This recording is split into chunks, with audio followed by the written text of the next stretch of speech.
Estamos de vuelta en este día lunes a las 8:45. Claudia Méndez Arriaza y Juan Luis Font. Conversamos ahora con la presidenta de la Comisión Nacional de Energía Eléctrica. Ella es Carmen Urízar, quien en los últimos días pues ha estado muy contenta platicando con periodistas y con los medios respecto de esa buena noticia. Los guatemaltecos vamos a disfrutamos de una mejor tarifa, unos mejores pliegos tarifarios en energía eléctrica. Por supuesto, esto se suma al buen precio del combustible en el país, debido sobre todo a la baja en el mercado internacional, en el costo del petróleo. Bienvenida, Carmen.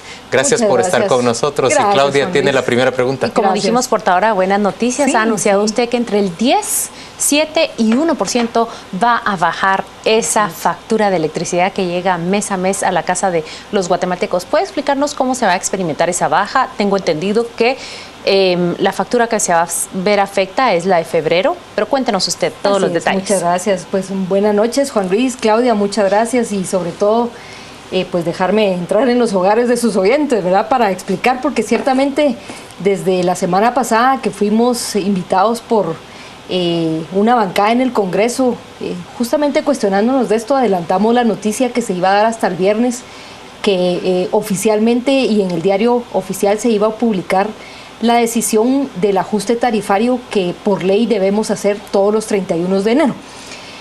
Aquí la fortuna es que ciertamente son buenas noticias y que, como tú dices, Juan Luis, toda la gente cree que es exclusivamente por la baja en el costo del petróleo, tal y como se está experimentando en el mercado de los combustibles.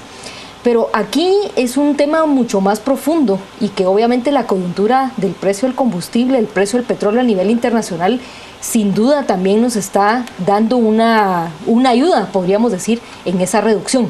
Pero la reducción que se anuncia para este trimestre y que yo he dicho es el preámbulo realmente para una baja estructural que ustedes recordarán desde el año pasado, tanto el presidente, el ministro de Energía, la comisión hemos estado anunciando que es como consecuencia de la entrada de los nuevos proyectos. Cuando yo te digo es una baja estructural es porque uno podría decir por una reducción en el precio internacional hay una baja a nivel local. Y esa es transitoria, ¿verdad? Porque cuando los combustibles vuelvan a subir, el precio debería volver a subir. Sin embargo, yo comentaba que en el año 2007, cuando los precios del petróleo llegaron a $150 por barril, el precio histórico más alto, casi que en los últimos 5 décadas, el país tomó una decisión en la que ha venido trabajando y hoy esta reducción es el fruto de aquella decisión de hace ¿cuántos años? De hace 7 años, cuando también ustedes recordarán, yo tuve pues el orgullo y el honor de servir como ministra durante el gobierno del presidente Berché y ahora en el actual gobierno el ministro Archila le ha dado continuidad a decisiones de política energética que se tomaron en aquel entonces y que realmente... Y se dio también durante el gobierno de Colón. Y se dio también, ciertamente, ¿verdad? Y esa continuidad de las acciones en las que el país ha venido trabajando son las que hoy nos permiten esa baja.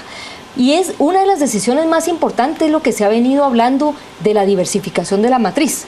Expliquemos eso detalladamente. Diversificación de la matriz significa que Guatemala no depende exclusivamente de una fuente para generar energía eléctrica, petróleo. Justamente. Pero ahora se tienen hidroeléctricas y otras fuentes. Por ejemplo, en el año 2007, el 65% de la generación eléctrica era producida por plantas de petróleo, de búnker, que era importado y con los niveles de precio que he comentado, entonces un alza nos pegaba muy fuertemente en la factura. En ese momento se toma la decisión de diversificar, quiere decir tomar una decisión de cambiar la composición de qué íbamos a generar y se determina que para el año 2015, que es lo que estamos viviendo el día de hoy, íbamos a cambiar 65% renovable y 35% no renovable. Hoy ya estamos en esa situación. El 65% proviene de fuentes renovables en donde la fuente más importante son las hidroeléctricas, pero hay un 15% de biomasa que proviene prácticamente del aprovechamiento del bagazo de la industria azucarera, que en los años 80 empezó siendo un residuo, pero hoy... ¿Y esa no es energía muy cara para los guatemaltecos, la que se produce con biomasa de los ingenios? Lo que pasa es que la biomasa de los ingenios es un componente de dos fuentes, ¿verdad? En época de zafra ellos aprovechan el bagazo ese de la residuo caña. Y melaza, ¿no? El bagazo de la caña. El bagazo, que es el residuo. Y en época de no zafra ellos lo complementan con fuente térmica, que con anterioridad era petróleo, pero hoy por hoy todos los ingenios se han convertido al carbón. Y el carbón, obviamente, a nivel internacional también es un insumo que está a precios bastante competitivos. Eso nos ha permitido que entonces hoy ya mucha de la generación no dependa del petróleo, hoy solo depende el 10%. De hecho, es muy relevante, el día de mañana el presidente Otto Pérez Molina está inaugurando la primer planta solar más grande de la región centroamericana. 50 megavatios es el proyecto Horus, es un proyecto que fue adjudicado en la segunda licitación que Guatemala hizo.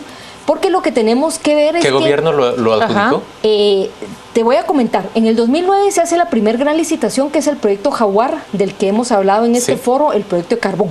La PEC 1 se hace en el 2010, de ahí salen 250 megas de hidroeléctricas, casi todas pequeñas hidroeléctricas. Y luego la PEC 2 y la PEC 3 ya está bajo la administración del presidente Otto Pérez y bajo la gestión de la comisión, bajo la autoridad del ministro Archila en la parte energética. La PEC 2 salen 650 megavatios de un abanico de muchas fuentes, donde vamos a tener 120 megavatios de gas natural. Se adjudicaron 3 plantas solares, una de 50 megavatios, que repito, es la primer planta solar en el caso de Guatemala y la más grande a nivel regional. ¿Ubicada en Zacapa? Esa es en Chiquimulilla. En Chiquimulilla. Así es. Santa Rosa. El año pasado se inauguró una de 5 megavatios. Esa está en Santa Rosa. También ya está produciendo desde hace más de 6 meses. Y luego se adjudicaron 3 proyectos eólicos que también muchas personas en los últimos días me han comentado. Me dice, es que hay como unas alas de avión en carretera El Salvador. Se ven unas grandes aspas caminando. Esos son, energía eólica. Sí, esos son las aspas de los aerogeneradores, que son estos molinos que van a servir para la producción de generación eólica proveniente del viento. Carmen, ¿es correcto decir, como pregunta un televidente, que la energía eléctrica en Guatemala es la más cara de América Central?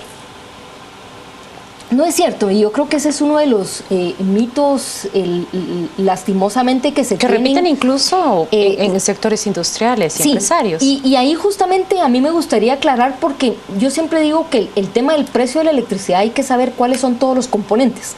El costo de la generación, que es donde nos hemos enfocado en bajar su precio a ese 70% del costo de generación a través de estas licitaciones y de esa recomposición de nuestra matriz, eso ya se ha logrado con lo que ahorita estamos viendo en los precios.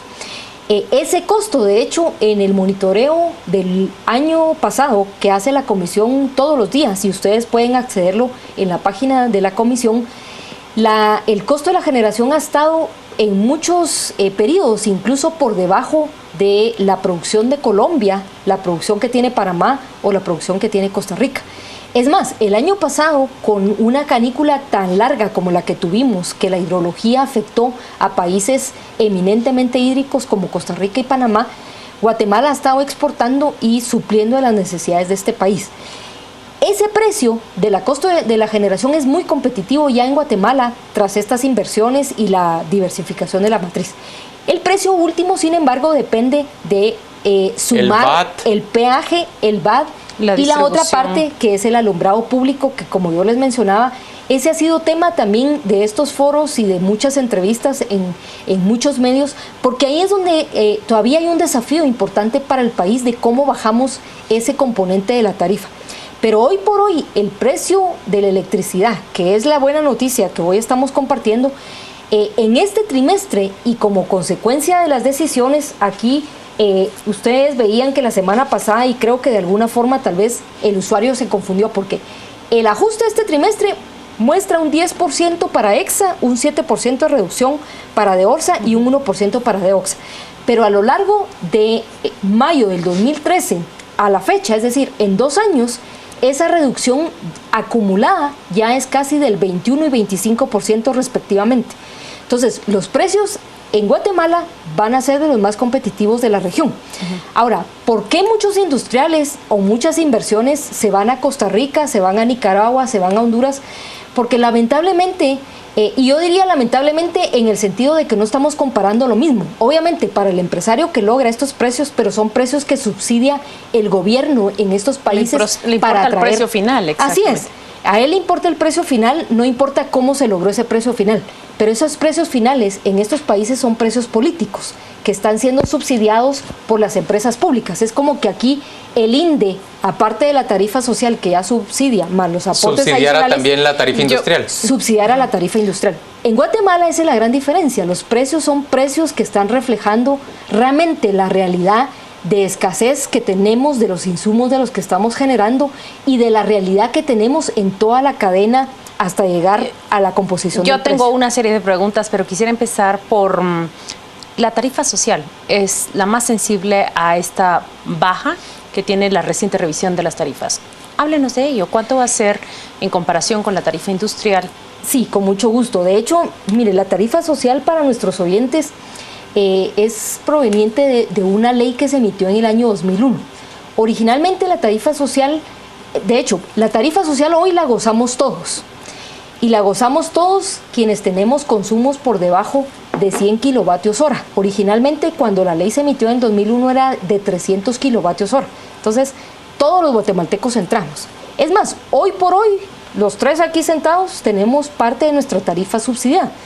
Pero el INDE... Los primeros 100 kilovatios hora los tenemos subsidiados. Así es.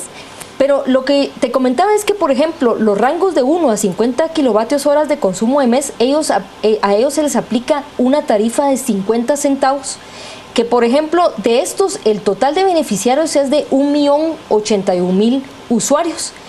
En porcentaje de usuarios es el 40% de todos los usuarios. Están en ese rango más bajo, que de hecho son los usuarios que son los que son atendidos por la distribuidora de Orsa y de Oxa.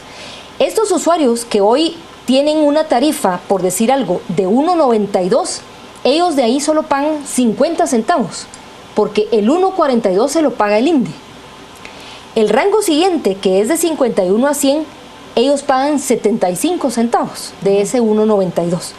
En ese rango cae el 31% de todos los usuarios. Si sumamos el 40 anterior más este 31, quiere decir que poco más del 70% de todos los usuarios están subsidiados en más de un 75% por el INDE.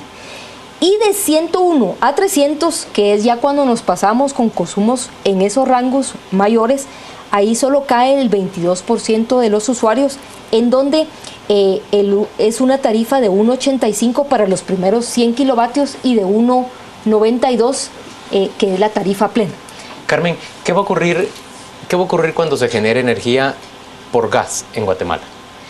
Bueno, que también eso lo vamos a ver ya muy próximo, ¿verdad, Juan Luis? El primer proyecto de gas que también Guatemala va a tener y la región centroamericana es este proyecto de gas natural de 120 megavatios, que de hecho su estructuración de negocio también fue bastante interesante en el sentido de que no habíamos tenido un proyecto estructurado de esta forma. ¿A qué me refiero?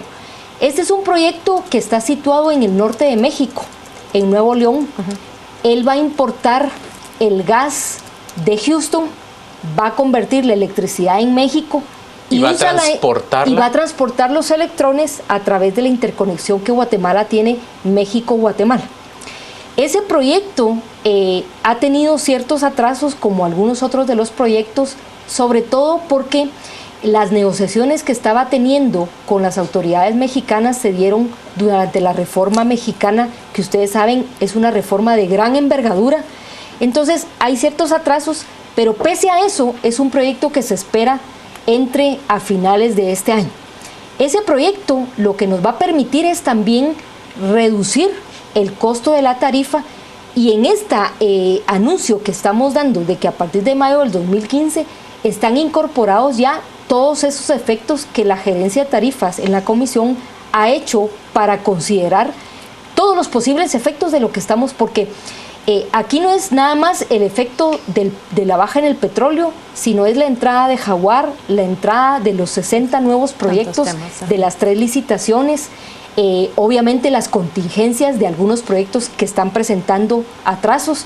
Entonces, para nosotros anunciar una tarifa es hacer todas esas consideraciones de lo que se espera que vaya a pasar, la probabilidad de que suceda, y le incorporamos al modelo para poder establecer una tarifa que es la que está rigiendo a partir del día de ayer. Gracias, Carmen, por acompañarnos a las 8:45. Muchas gracias, Juan Luis. Vamos a ir en este momento con Juan Carlos Sandoval para conocer qué dicen las redes sociales sobre esta conversación sostenida con la presidenta de la Comisión Nacional de Energía Eléctrica.